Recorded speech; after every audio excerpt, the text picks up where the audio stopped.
few bomb threats, and many gossips, slanders, and they say that I'm, not healthy, false prophet, and all these things. Yeah. Who cares? Yeah. Because if I can save one soul, preventing them through the testimony and the testament to go there, it's worth it. You want to kill me? It's still worth it. Yeah. It was on January the 1st, 8 years ago, year 2000. I went to bed the night before. My wife was next to me, and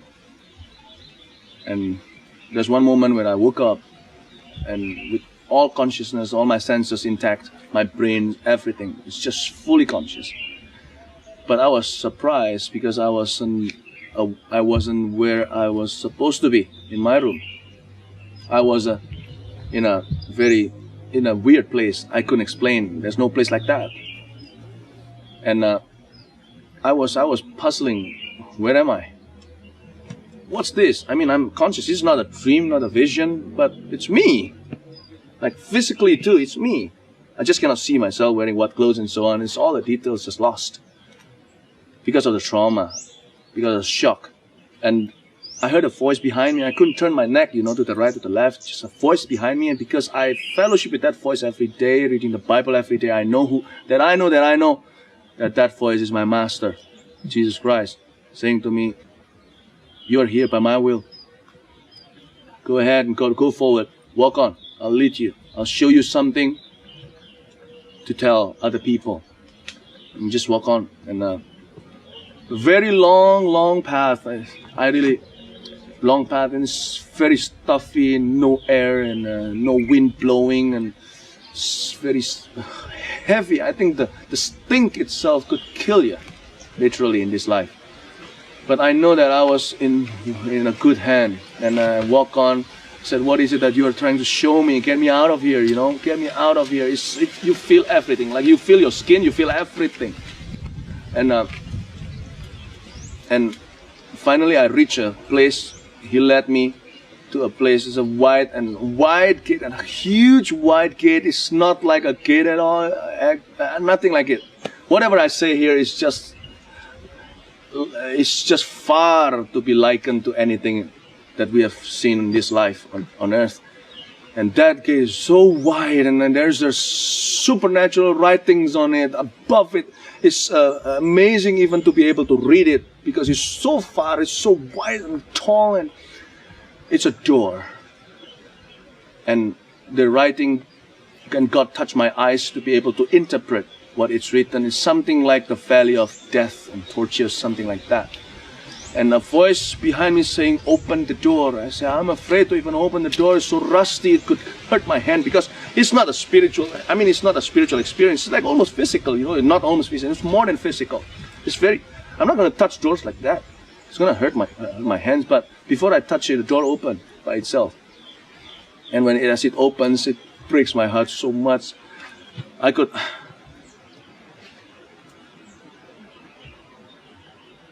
hear all those. I could hear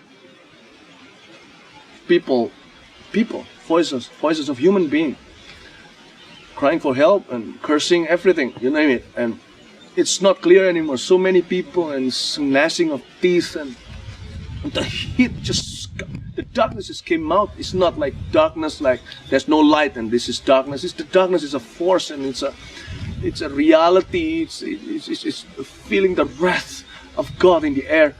And as I opened the door, and I could see, I was by the gate, and I knew exactly where I was. I was where the dead are kept until the day of the judgment of Jesus Christ, the white throne judgment that is written in the book of Revelation.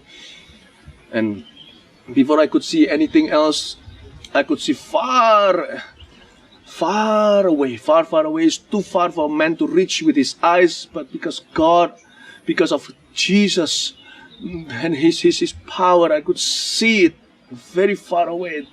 Endless. At that direction in front of me is really endless. And I could see smoke billowing up. and it was like there is a glow of fire, though I could not see the end of the fire. It must be, the valley must be very deep, and the lake must be deep. It must be a lake of fire or something, and it's so huge. I could only see the smoke billowing up, and I begin to see a lot of tortures happen, and I reminded what is written in the book of Revelation, that no one has been thrown into that lake of fire, not the devil, not human beings who died and perished in his sin, no one until the throne of the white throne judgment of Jesus Christ. So I know where I'm standing at is by the gate of death, where I see so millions, and only God knows the numbers. It's a lot, trust me, a lot more than people who go to church for sure. And I saw people being tortured by the free demon spirits that are although condemned, but they are not yet judged and not yet bound, not yet thrown into the lake of fire. And these human beings, these dead people, trust me, they are not dead at all. They are alive, and more alive than they thought, than we think. And they are tortured day and night by the spirits and that they serve them in their lives with their sins. And this is pay up time. This is not judgment time, this is just pay up time, These spirits own them forever. And these spirits, these devils, demon spirits, and this devil, and all these cursed, dead people who perish in their sins, going to be thrown into the lake of fire. And I could see all kinds of torture there. People are tortured according to their sins on earth. Not because it's God's judgment. God's judgment is fair, but this is like a playtime for the devil. Jesus says it's better for you to go to heaven one eye. If your eye causes you to sin, gouge it out, because it's better for you to be one-eyed into heaven than two eyes into heaven. You know what happened? If you sin with your eyes, then your eyes are the play toy in that torture chamber. Not even a chamber, it's too small. Chamber is too small. And if your hands causes you to sin, one of your hands just causes you to sin, just cut it off. It's better for you to be one-handed into heaven than two-handed. I saw all kinds of torture. And people are... Oh,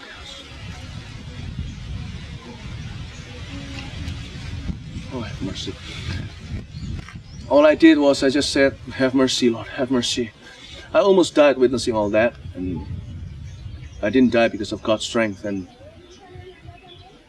if it were not God's strength, I would have died in my sleep, and people would have thought I got a heart attack or something. Yeah. And after that experience, I woke up in the morning. I got pain all over my body. I threw up almost every day. Just thinking about it, it's so traumatic. Especially if people ask you to tell a story, that would be like killing you again and again and again. And 9 months after that, I did the first crusade. It was after a lot of bargaining with God. God told me, Holy Spirit urged me to do a crusade and share a testimony. I said, what? I don't want to. I don't think I could, Secondly, I don't want people to think I'm crazy. I've been called false prophet. I've been called theologically unhealthy preacher, whatever.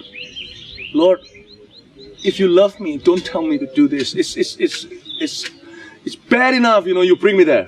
It's bad enough. Why don't you bring like this guy and that guy? Why don't you bring me?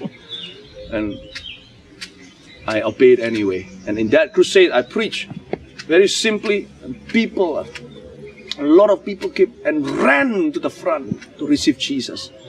I didn't do that altar call in this way. Who wants to receive Jesus? All eyes closed, all heads bowed.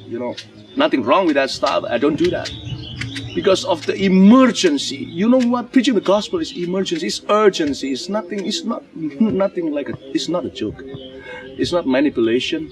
It's not a business. Come on. It's not all that. And I don't care anymore. I obey the Lord, even if I have to die. People will kill me because people didn't like me, especially here in Indonesia. If I die, it's a gain. But if I can save one person from going there, not me, but Christ can save through my testimony, through the Word of God, it's all worth it.